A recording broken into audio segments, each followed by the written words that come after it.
everybody. Here we are back with Witty Talks with, and today we talk with Janine Yancey. Hi, Janine. Hello, Nadia. Good to be here. Great to have you. And very happy welcome to all our spectators. And as always, please, when you're watching, ask your questions. We will take them as our priority whenever questions come in. And I'll stop right away asking my own questions and we'll take yours. And also, what is it about today? Well, we'll talk with Janine about the big question: why are all the DEI, so diversity, equity, and inclusion people, let go first in Silicon Valley? Because I read about that a lot. It's maybe not as, we don't see that so much yet here in Europe. But, as often, you have something happening in the US and then it swaps over to Europe at a certain time. So we want to be prepared. I hope not, actually, but we'll see. Okay, but first to you, Janine. Yes. Janine, you are the CEO and founder of Emtrain. And I actually just let you introduce yourself. I think that's best. So what's your background? Oh, yes. So I, as you said, I'm the founder of Emtrain. I came to it as an employment lawyer, working a lot with companies and trying to resolve employee conflicts at the earliest stages. And when we were not successful, doing workplace investigations and litigation. And through that experience, so probably about 10 years of that experience, I kind of think like it was like a family therapist where you start to see the same behaviors, the same patterns over and over again.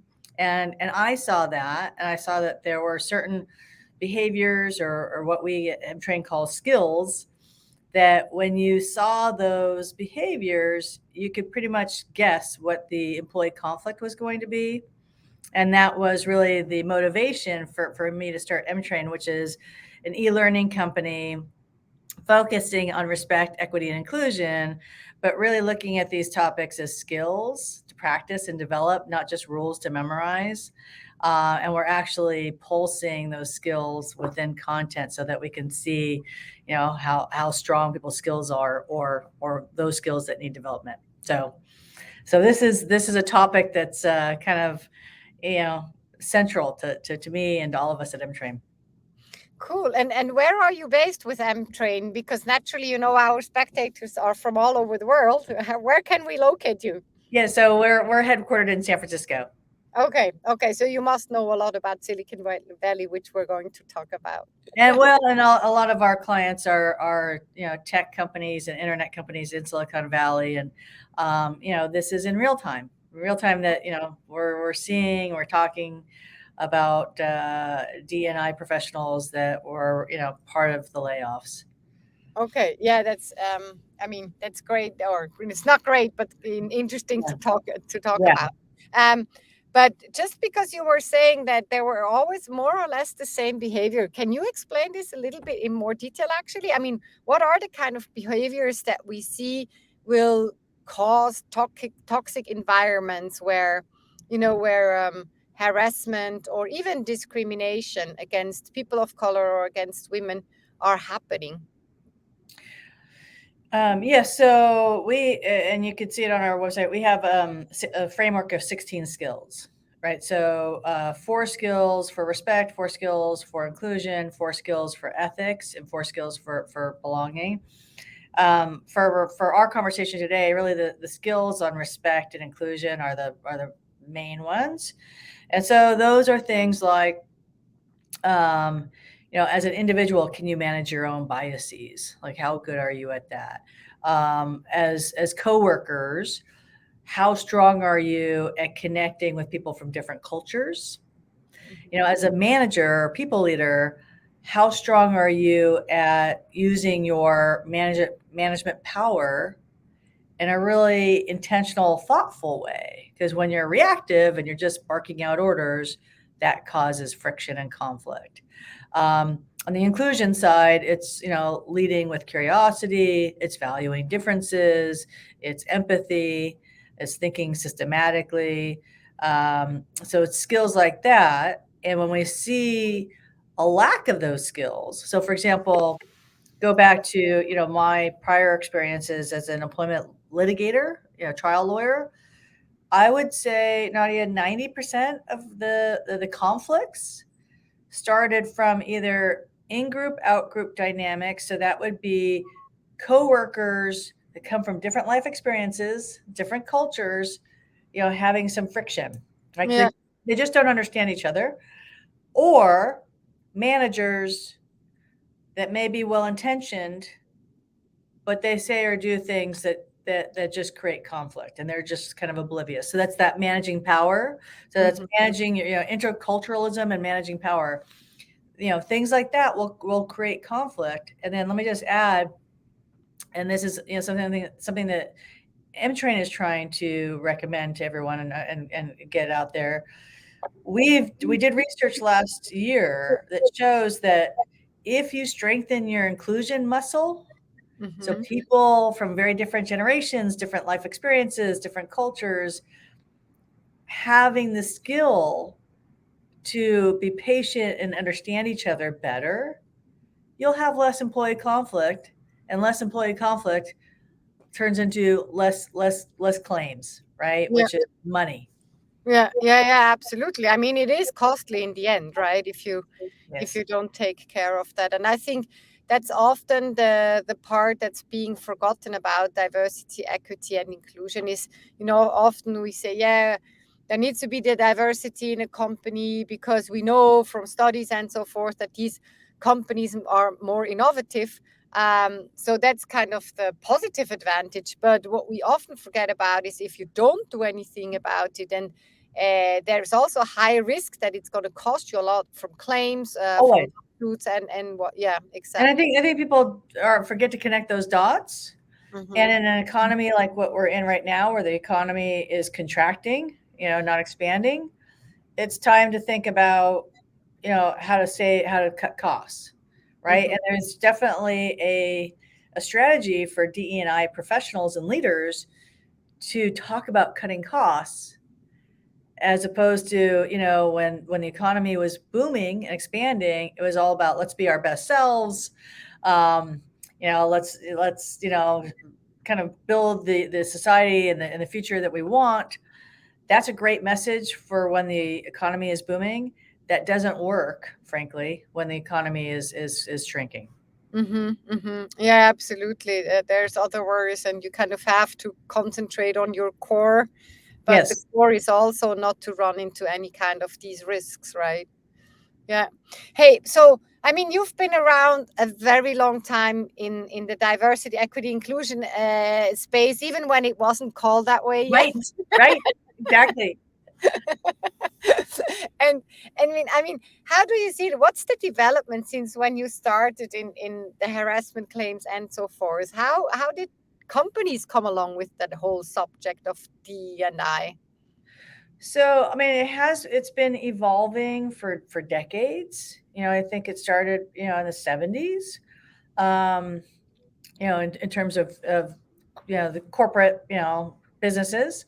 Um, and it's actually, I mean, for me, watching it, over the last 20 years or so, it's very encouraging. I mean, because it's taking a much more prominent central place in Mm-hmm. the corporate organization. Um, it used to be, certainly far more than it is now, very much kind of a token gesture on the part of the corporate entity. Yeah. And now it really is operationalized. That team is being integrated for the most part and operationalized within the organization. And it's so relevant right now because certainly in my professional experience, I have not seen a situation like the last couple of years where you have four generations working side by side. You've got people from all different walks of life, all different races, all different cultures. We have more diversity now than we've ever experienced before in Mm-hmm. the corporate entity. And people are hard. So, I mean, it's not necessarily the welcome message, that maybe younger folks want to hear, but I'm sorry, but people are hard. That's why we all love our pets so much, because they're easier. So you put people together and you don't have any of the fun stuff, no vacations, no Friday night drinks and all that. It's just work and Mhm. people. That's two hard things. Two hard things equal, conflict and tough times. Exactly. But how has it changed since the 70s? I mean, were there any kind of, I mean, for a long time, I must say there was, like with all the carbon emissions, it was a lot of greenwashing. There was a lot of diversity washing, and I Yes. think there still is a lot of diversity washing. But I see that more and more companies kind of say, hey, we can't do that anymore right now. We have to take action and it has to be serious. Are there any kind of movements or trends that influenced the way that companies now tackle these issues? Are they under more scrutiny? They're under more scrutiny, and there is a certainly a trend that people want to be real about this. Mm-hmm. So I'm seeing that more and more organizations and corporate officers and the board of directors, are serious about it. They want to see the needle move. They want to see better numbers. They want to see better retention numbers, because it's so painful and so costly when you have a campaign of recruitment to start to diversify your workforce, and those folks are spinning out of the organization. I mean, that's painful. So I think people are more authentically focused than they've ever been. And I think we're in a time of waiting to see how people can measure and quantify the progress. Mm-hmm. Mm-hmm. And more companies do now kind of publish their numbers, right? They weren't so encouraging up to now, Yes. I must say. Yeah. I mean, I can certainly say from a startup founder perspective, we always knew that investments into female founders was very low, like at Yes. 2.7% or something like that of Right. all the investments that were done.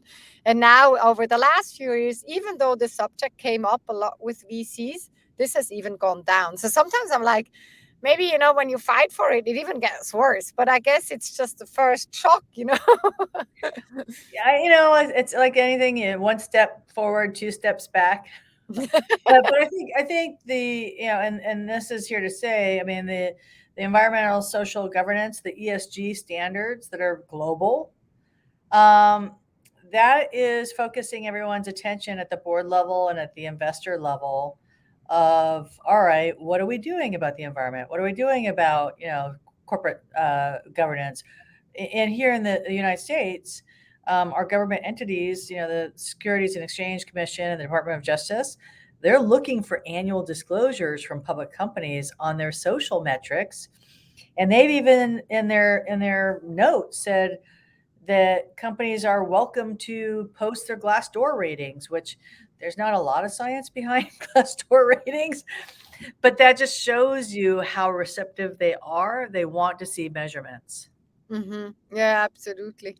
Um, it actually in Europe, the European Union is making it very concrete. There's a law coming out now, or it is already out, and it's going to be effective by end of 2025. That all companies need to follow certain procedures and prove that they're doing something in ESG, Oh, and they're really being then reviewed by governments, and they clearly said that diversity and inclusion is a part of ESG, because for a very long time that wasn't so sure.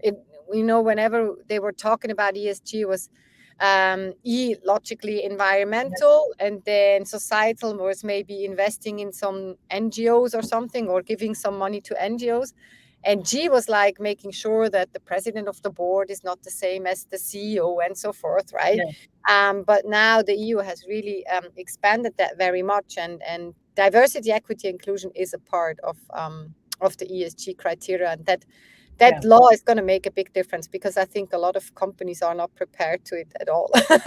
Well, exactly right. And in that, in the social, trends. I think the U.S. follows the EU. I mean, certainly like the data privacy, the EU took a first step on that.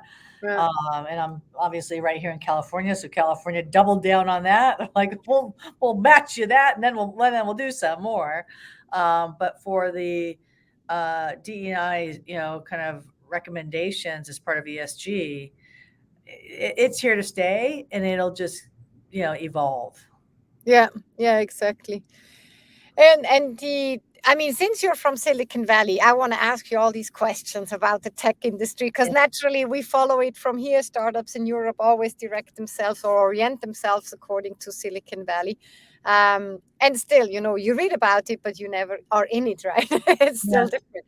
So, what for you is so special about the tech industry, and especially um, how it manages this issue of DE and I. I mean, the worst news come from the Silicon Valley about DE and I, like Uber and so forth, and but also the very good news Yeah. come from there. So how how does the tech industry in the US tackle DE and I? What's so typical about it? Well, let me just start with I'll say what I admire and really appreciate about Silicon Valley and its environment is just it's such a concentration of individuals that are shooting for the stars, that just want to create something cool and new and innovative. And it may not be exciting for everyone, but it certainly is for me. I love that. I love that whole ecosystem. And so how that applies to the topic of DEI is, for folks who want to re-envision what the world of work should look like, will look like, you know, you've got really creative people trying to address the problem of DEI, which is lovely. It's awesome. On the flip side of that, and the DEI is kind of like I'd say, impacted indirectly. You've got entrepreneurs that are so focused on building their solution, their product, that when capital is scarce, like we're going into a phase now where capital is going to be more scarce than it has been. DEI seems like it's a nice to have, not a need to have. And on top of that, um, people will naturally have less conflict if they come from the same walk of life. They understand, they come from the same, they speak the same language, they have the same cultural, kind of anchors. It is just easier. It is easier, and no one really wants to say that because I think that's politically incorrect. But social scientists will say that it is easier. It takes more work, more patience, more work to try to integrate and build a socially cohesive team when team members have very different life experiences. It just takes more work. And so when you have less time, you're more stressed, you have less capital, you're just going to focus on basics. Mm-hmm. Mm-hmm. That's why we're seeing what we're seeing with Mm-hmm. DEI. Mm-hmm. Mm-hmm. Okay. So you see, they're like how do you call it? Retrieving of the most important, and that what goes most easy, and any conflict that can be prevented is being prevented, which also means diversity can be a conflict, or is stepping out of your comfort zone. Well, it just takes time and resources to manage it and support it, right? Mm-hmm. Mm-hmm. So if you're, I mean, like, if a person were to, lose their job, they think about, okay, how am I going to pay for rent and how am I going to pay for food? Like Mm-hmm. literally, I mean, those are the two things you think of first, right? Mm-hmm. And translating that same concept into, the corporate organization, it's like, okay, how am I going to make my product? How am I going to sell my product? That's it. Mm-hmm. Everything else is secondary, tertiary. It's outer layers. It's not Right. stakes. Is it actually contradictory, the whole VC world with D and I?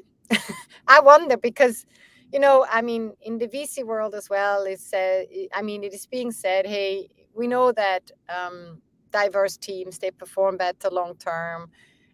However, when you see what gets funded, it's often the typical two or three white men founders, right? who have less trouble to get through all the competitions and the pitches and so forth. And I wonder if this kind of having to deliver very fast, make money very fast, grow very fast, if this is Oh, actually in contradiction with D and I. How do you see that? oh, Nadia, you know what? I love that. That you're right. That's a very good insight, and I think you have something there. I think kind of like slow cooked food, which it takes a while, but it's wonderful and better for you. Um, it's a similar idea where short term thinking, short term returns. It is contradictory with doing the hard work, rolling up your sleeves, trying to understand somebody who has, an idea that's different than what you're thinking. That's all a longer runway, and it takes longer to realize. Mm-hmm. And maybe the world of VC is not really set up for that. Yeah.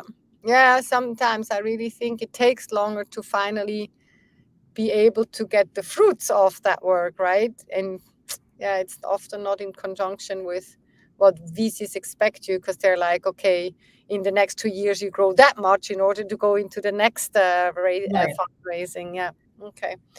Um, I mean, our main question today is, why, and I read this from the news, so maybe you have to confirm first, but from the news, it was clearly said that D&I people were let go first in Silicon Valley when the economic downturn started.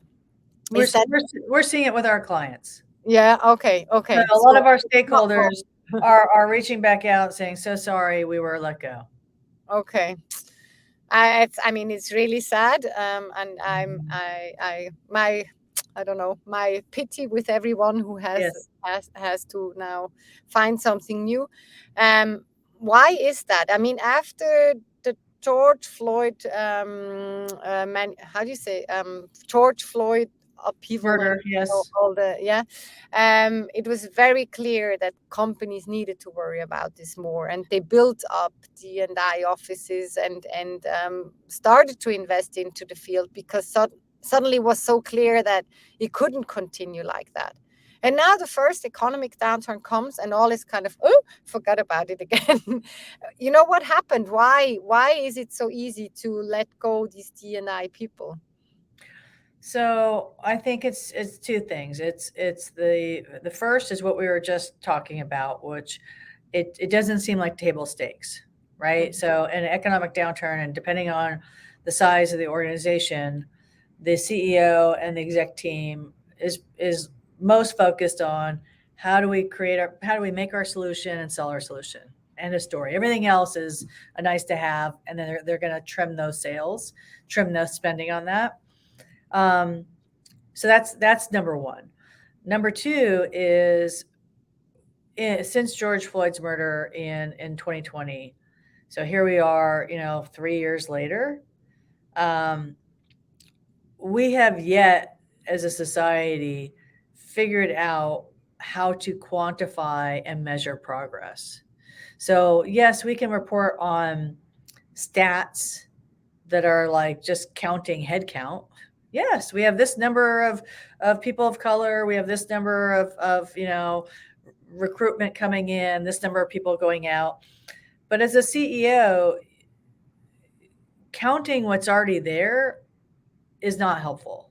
Mhm. It's like, okay, and, you Mhm. know, predicting what's going to happen 3 quarters from now, 4 quarters from now, the next fiscal year, that's what a CEO, you're a CEO, I'm a CEO, that's what we want. Mm-hmm. And the DE&I professionals have not been able to either build a strategy with OKRs, key results, with milestones, and quantify it like an engineering leader would, like a sales leader would, like a Yeah. marketing leader would. No one that I've talked to has been able to do that. Mm-hmm.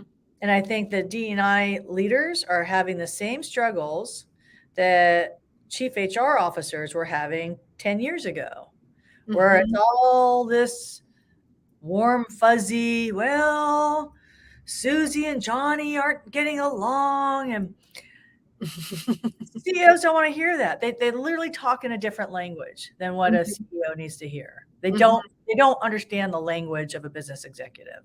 That's Mm-hmm. what I'm seeing. And I think that is really the primary reason that they're not getting a seat at the table when times are tough. Right. This would mean that D&I people would start to have be much more systematic in their approach. Yeah, they have to think in terms of a playbook, a strategy with, you know, uh, quantifiable results, and give that to their CEO and say, okay, CEO, you give me these resources. Sorry. I'm going to give you this in return. Right, right. And this And, has and to this, and this is how it's going to impact our bottom line. mm-hmm, mm-hmm, Like it is, it's a numbers conversation. And yes, you talk about the workforce as context, but at the end of the day, it's a numbers conversation. It should be, mm-hmm, mm-hmm, because businesses exist to make numbers. They don't exist to have a summer camp. mm-hmm. Right. This, however, means once more that you kind of have to have a little bit of a mid-term vision, right? It's not gonna prove short term. I mean, if you're becoming more diverse in your team and you're also becoming more inclusive in your team, it's maybe not something that you can feel from numbers or can see from numbers within a half a year. It'll probably take you about 3 years until you get there, right? So, I think that's right, and I think that laying it out that way, but then putting in, um, you know, ach- achievable milestones along the way. mhm, Like, okay, at the half year mark, this is our goalpost or our sign that's telling us we're on the right way. We mhm, should start to see this, mhm, and it'll impact team performance, because there'll be more diverse perspectives, there'll be more creativity. So we'll see it in team performance, and you figure out a way to measure that. We'll see it in less conflict, because people will have the skills um, to better appreciate and understand one another. Like, mhm. you have to give some quantification to a CEO who's ultimately responsible for profit and loss. Mm-hmm.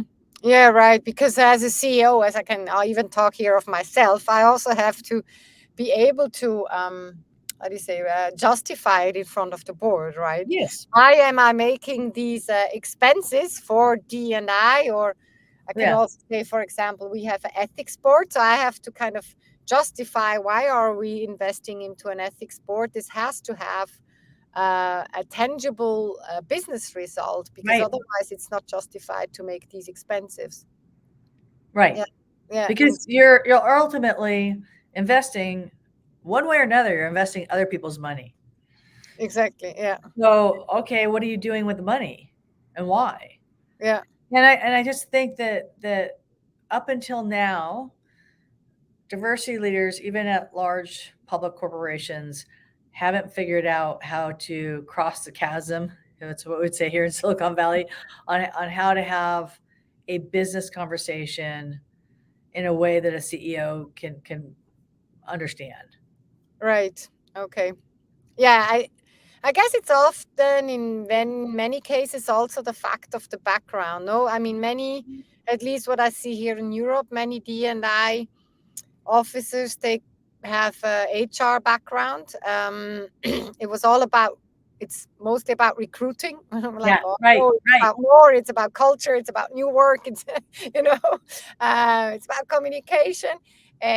So already that, and even here in Europe, it's still that HR people are often even don't have a seat at the table. So even if Mhm. they come in with D&I, they definitely have even a smaller seat at the Right. table with Right. me. And They're behind the HR leaders, and the HR leaders are still ex- struggling. But here, especially in Silicon Valley, and I think this is true generally of the US, increasingly we see HR leaders come in with, MBAs, that have handled, different corporate functions. mhm, They're starting to have, HR leaders from different backgrounds, mhm, more business intensive backgrounds. mhm, mhm. Okay. Yeah, and that should also Because, like I've said, sorry to interrupt, but no, no, go ahead. for the last 10 years, HR leaders have been pressured to speak the language of CEOs. And so they have to cross the chasm in terms of, um, quantifying, being a data driven function, and Mhm, quantifying their investments, and quantifying, what they expect to get out of it. mhm. Right. And now it's the turn on the D&I of Yes. people to Yes. do the same, right? Yeah. Okay. I mean, and Um, in that context, it seems it seems acceptable to me. It seems reasonable, acceptable. It's like this, 10 years ago, it was the focus was on HR because there's so much investment going into the HR function. It's like, mhm, okay, justify how we're spending our money here and what we expect to get out of it. Now there's increasing investments the last 3 years into D&I. It's mhm, like, okay, microscope's on you now. mhm, Justify the return on the investment we're making, and you and your department. mhm. Yeah. Yeah, absolutely. And I totally agree. I even when we propose Witty to our customers, so Witty is the inclusive writing assistant, we need to Yes, prove that it changes something in the company, right? That the right. investment is worth something. We do this with communication analytics, so you can actually see your development in communication, and that gives you insights into bias traps in the Perfect. communication. Yeah, but yeah, it was very clear when we built the product. This was one of the first feedbacks we got from companies, like, hey, it's cool if if everyone writes inclusively, but you need to show me that this really has an impact in the end, and I want to be able to measure that, right? Yes. Yeah, absolutely. So yeah, coming to inclusive language, since I mean Witty is about inclusive language, Yes. I still wanted to ask you, what about is your experience with inclusive language? So we actually are just now, or I think we finished producing some micro lessons for our clients on, the value and how to model inclusive language, and shows that it does make a difference. So it Mhm, makes a difference into retention for sure, and team dynamics. It just allows people, to feel more connected to their team when language is not hitting them like nails on a chalkboard. So mhm, for some of us who are less represented, and some of the language that's out there, just kind of strikes us as like discordant, like, ugh. Um, there's you pay a small little price every time you have to experience that, and that's not necessary. So to try to eliminate, the language that is happening in workplaces today that are unintentionally excluding people, makes a whole lot of sense. I mean, it just, mhm, it's time for all of us to be a little bit more thoughtful. mhm. Yeah, absolutely. And I think also what's super interesting is that you can track really back the effect of inclusive language, right? If you use inclusive language, for example, in job descriptions or on employer branding side, Yes. you can You'll really measure that it makes a difference with potential talents. Or as you were saying, if you are using inclusive language within the team, you can see that people do feel more encouraged. You can even measure that they feel more encouraged to participate in the discourse. Uh, Yes, so this is something that can be tracked, right? We just need to start doing it. right. Exactly, exactly. Yeah. Um, so we're already towards the end of our exchange. I mean, time is running as always. What I mean, what especially in the economic downturn that we currently have, and I actually have two last questions. The one is for those people who are either scared of losing their jobs in D&I or who have already lost their jobs in D&I. What would you recommend to them at the current moment? So for folks that are nervous about job security, I'm doing this with our clients. I recommend them going to their leaders, their executive team, and really, painting a picture and giving them a strategy of what they intend to do, either themselves or within their team, and what the businesses will receive. Right? Just put it out there, put it together a strategy, and with kind of deliverables to the business. I mean, that just doing that will signal to the business leader, hey, this team member is thinking like a business person, and that's what we Hmm. need right now. Right, right. For folks that are currently, looking, um, you know, I think we're in a moment in time. It will get better. I Hmm. think as you see, like, everyone got nervous, all the businesses got nervous, and everyone reacts because we're all lemmings and we just follow each other. And similar to what we experienced in the summer of 2020 when everyone was reacting to the pandemic, and Hmm. everyone, stopped hiring and they fired everyone, and that lasted a few months, and then things slowly started kind of happening again.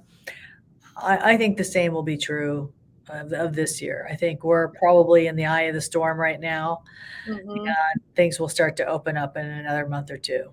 Okay. Okay. That's a good, because I was from afar. I thought, okay, this is gonna take 1 or 2 years. So, but I wouldn't know. I'm not close enough. Okay, but that's good to hear.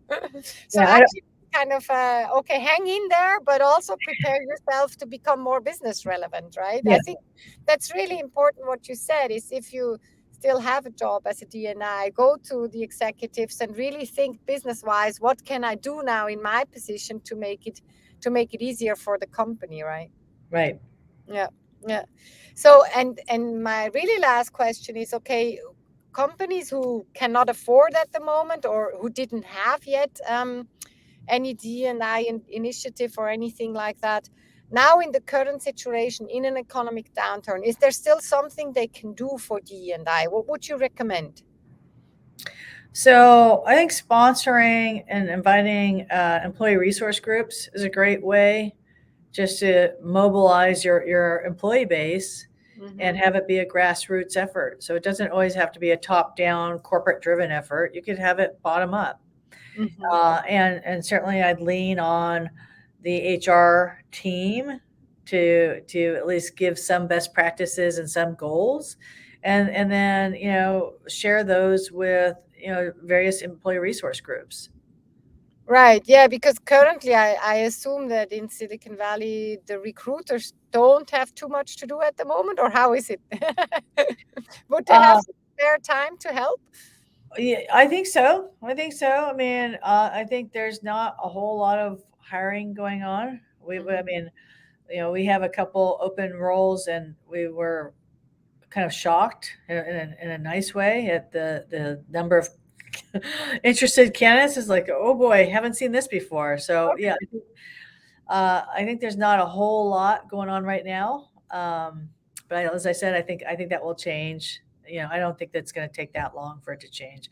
But yeah, I think that recruiters and HR folks can lean in to help. Yeah. Yeah. Okay. So you all heard it from Janine. Janine, do you want to say a last word about something? But just that, I think this is an exciting time. So I think that, and I've been totally excited for the last couple of years. I think we're in an inflection point, right? Where employees expect different things. The younger demographics coming into the workplace, they're driving the change, which is usually what happens, at these inflection points. And I think DEI is here to stay, and we're just going to get better and better, and we'll figure this out. It's just going to take a while. Okay. So cool to hear that. We're all true. We're full of positivity. Go into this next round of D&I in order to revolutionize the workplace. Yes. Cool. Hey, thank you very much for having been with us and for all your great statements. I learned a lot. It's really cool also to hear someone from Silicon Valley direct. So very cool. Well, thank you. It's fun to be here. Thank you very much, Janine. And bye bye, everyone. See you soon. Bye. Bye.